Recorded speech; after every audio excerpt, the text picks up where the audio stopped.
hay preocupación por el alza de casos de COVID en muchos lugares, en todo el mundo, en Europa, en Israel, acá también comienza a aparecer. Y claro, yo le diría que la doctora Marta Cohen fue durante la crisis más aguda del COVID casi la vocera de todos, la que nos guiaba en qué hacer y cómo hacer. Entonces saludarla, ella siempre tiene la gentileza, estando en una actividad intensísima en Gran Bretaña, de darnos unos minutitos. Marta, ¿cómo estás? Buenas tardes para ti. Hola Miguel, un placer hablar contigo y con tus oyentes. Esa, Yo te escucho siempre desde acá. Vos no lo sabés, pero yo te escucho. y nos escribimos a la madrugada de acá cuando estás empezando tu día. Esto también es parte de... Marta, Sí, esto que estoy diciendo es cierto, ¿no? Estamos otra vez en una especie de rebrote, no sé cómo denominarlo. sí, rebrote es un buen nombre. Mira, los números indican que este sería un pico similar al que tuvimos en enero del 2022, o sea, ya hace 2 años. Y esto es porque esta nueva variante, o sea, es un linaje que todavía no se considera una variante, que es la JN.1 y que tiene su antecesor, que era la BA2.86, Ujú. tuvo 30 mutaciones que le permitieron escapar de los anticuerpos y por lo tanto contagiar. Pero esta tiene dos mutaciones más que además le permiten ser muy contagioso, a tal punto que en el mes de noviembre esta JN.1 era el 4% en el Reino Unido y al 30 de diciembre pasó a ser el 65%. Así que vos fijate cómo realmente está Epa. evolucionando rápidamente. No han aumentado los fallecimientos, sí han aumentado las consultas hospitalarias, hay unos 330 personas internadas y se está considerando, estaba leyendo un artículo de un profesor de Imperial College, y se está considerando la posibilidad de volver a usar el barbijo de manera, digamos, obligatoria, por lo menos en las instituciones de salud. Así que estamos ahí en este momento. Eso ya lo Se vimos. recomienda el barbijo, los boosters, los Ujú. refuerzos de las vacunas. Digo, me toco el brazo porque acá es donde nos lo damos. Ah, bien. No, no, esto decías de los barbijos, ya lo hemos visto en España, que se ha incorporado directamente y en algunos otros lugares en las instituciones sanitarias. Sí, En realidad se había dicho, porque para aquellos que ven esto como una sorpresa, que íbamos a tener que aprender a convivir con el COVID, como convivimos con la tal gripe y cual. con tantas otras cosas, y que las mutaciones eran parte de lo que venía, y que entiendo, y acá es donde quiero ir, que, bueno, lo que hay que hacer es no asustarse, sino actuar, y es, bueno, vacunarse una vez al año y aquellos que están en los grupos de riesgo 2 veces al año. ¿Es así? Sí, es así, pero además yo estuve buscando, como sabiendo que me llamabas, a ver si es verdad, si la vacuna monovalente, ¿qué vacuna? Mm. La adecuada es la monovalente de Pfizer o de Moderna. Yo sé que Argentina aprobó una vacuna, pero lo que no sé es si esa vacuna aprobada cubre para Omicron. Pero en realidad, sí, con esa, entre paréntesis, la vacuna de Pfizer o de Moderna, que es la monovalente, es la que debe estar administrándose. ¿A quiénes? Una vez al año a personas de cualquier edad, y personas que son más de 60 años o que tienen factores de riesgo, considerar por lo menos cada 6 a 8 meses. Si es una persona con factor de riesgo importante, inmunodepresión, inmunodeficiencia, etcétera, ahí todavía, por ahí cada 6 meses se puede considerar. Pero lo importante es qué vacuna es la monovalente que cubre para Omicron. Voy a hacer la pregunta a la inversa. ¿Qué pasa con aquellos que eran reticentes a vacunarse en su momento y que continúan siendo reticentes? ¿Cuál es el riesgo? Bueno, el riesgo es que esas personas obviamente pueden contagiarse, pueden tener una enfermedad más grave, pueden tener long COVID, que es el COVID prolongado. En este momento hay 100.000 personas con COVID prolongado.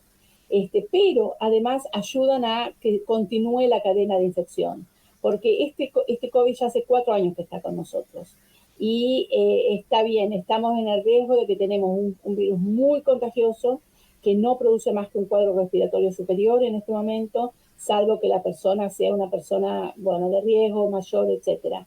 Pero que hay COVID, hay virus sincitial respiratorio y hay mucha gripe, virus de la influenza. Entonces, ¿qué pasa? El virus puede tomar de mutaciones de otro virus y ensamblarse y originar un nuevo virus que sea no solamente más contagioso, sino también más letal, que no es lo que ha pasado ahora, pero que podría eventualmente pasar. Entonces, lo que tenemos que hacer es disminuir el contagio, disminuir la transmisibilidad del virus para evitar eso que pasa de persona a persona hasta que llegue a una persona vulnerable donde se multiplica mucho y hace mutaciones. Pero para eso necesitamos que usen el barbijo, que se cuiden si son contagiosos, si se han contagiado con el COVID para no pasárselo a otras personas y de ser posible que se vacunen. ¿Mm? Bien. Las imágenes muchas veces son más fuertes que toda la razón. Digo, ¿no volveremos a estar encerrados? Esperemos que no, pero todo depende de nosotros. Porque ¿por qué estuvimos encerrados en el 2020? Porque hicimos las cosas mal. Cuando surgió en China esto, no se le prestó atención, China no dejó que nosotros ingresáramos, o sea, que nosotros, perdón, no, que la OMS ingresara a inspeccionar, persiguió a los médicos que decían hay una neumonía rara y los persiguió, les quitó los grupos de chats, etcétera, interfirió, y después el mundo occidental fue muy reticente en tomar medidas por una cuestión económica. Entonces, nosotros reconocemos que como humanidad fallamos. La Organización Mundial de la Salud falló, China falló, o sea, hubo un montón de errores. ¿Y dónde llegamos? Llegamos a la pandemia y a todas las consecuencias de esto. Entonces, ahora estamos a la puerta de un rebrote en gente que no quiere vacunarse.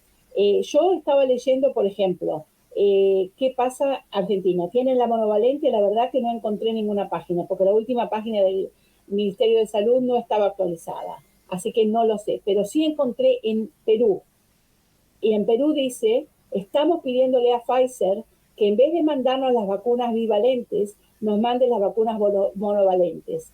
Es decir, perdón, si pasa en Perú, puede ser que Argentina tampoco esté recibiendo la En monovalente. Argentina Y que está Pfizer, la bivalente, no está la monovalente. ¿Eh? exactamente. Entonces, ¿qué pasa?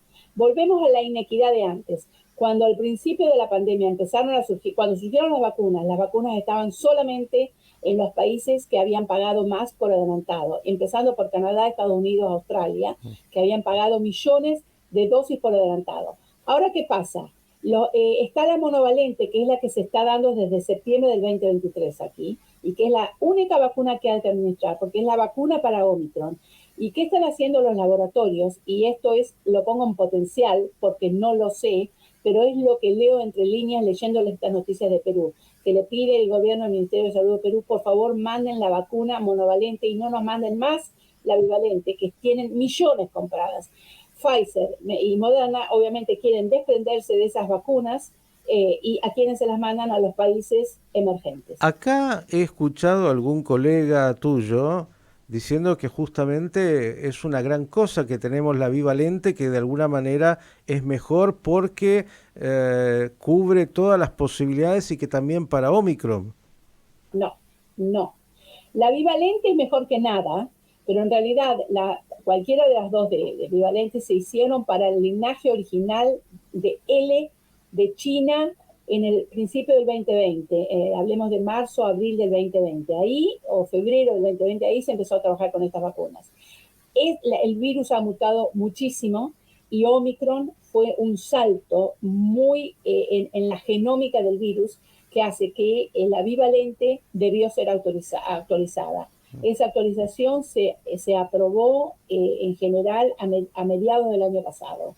Y desde el año pasado acá se está administrando esa. Entonces, ¿qué sería lo adecuado? Lo adecuado sería tener la vacuna monovalente. Es verdad que obviamente Argentina y otros países han comprado por adelantado dosis de la bivalente, pero yo lo que creo es que los laboratorios farmacéuticos que no tienen bandera, obviamente van a querer seguir vendiéndonos a nosotros las vacunas bivalentes hasta que se termine, porque obviamente es parte de un negocio. Pero no, la verdad es que el gobierno argentino debería reclamar la vacuna monovalente, que entiendo estaría aprobada.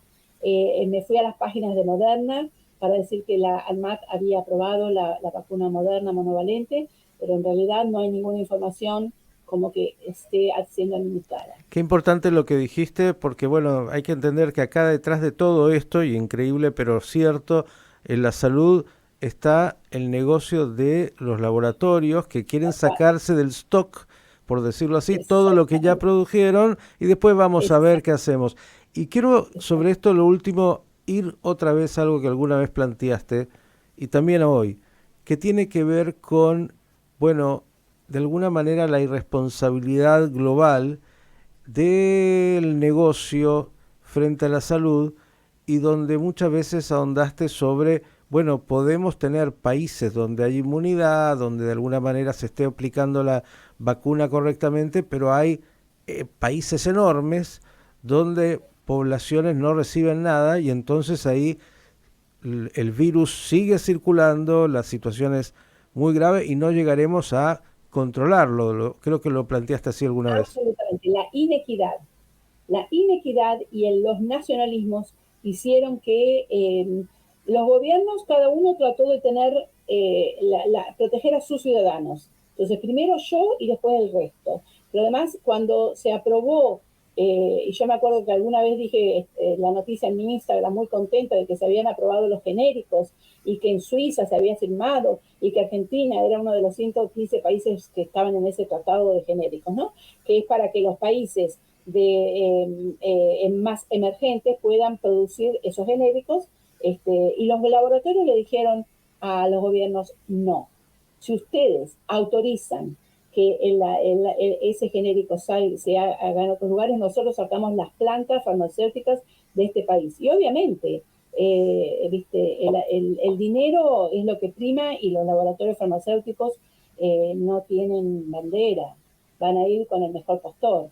Pero también está en el gobierno de cada país para exigir no recibir más las vacunas que son pasadas. Vos fíjate que la vacuna de la gripe se actualiza cada 24 meses. Cada 24 meses se actualiza automáticamente. Yo en la pandemia, en el año 2020, leí un artículo muy interesante de un virólogo que hace vendría a ser la antropología, la evolución viral, estudia este hombre. Y él predijo, con todos los modelos matemáticos, demostraba que la vacuna del COVID va a haber que modificarla cada 24 meses, igual que la de la gripe. Y así está pasando, así está pasando. Así que realmente, con eso en mente, cuando se firman los tratados para la compra de vacunas, tiene que firmarse que, bueno, con letra grande, poner que va a ser la última vacuna aprobada en el momento y no la que le quede a los laboratorios. Es muy indignante lo que sucede. Como siempre, la claridad y la contundencia de la doctora Marta Cohen. Le vamos a hacer llegar lo que has dicho a los responsables hoy de la salud de los argentinos y de otros países. Hablaste de Perú, uno de los países más golpeados de lo que ha sido nuestra Latinoamérica por el COVID. Marta, buenas noticias pronto y gracias. Gracias, un abrazo, chao, chao. La doctora Marta Cohen, la escucharon, el negocio de las farmacéuticas que nos pone en riesgo a todos, de los cuales a veces ni sabemos.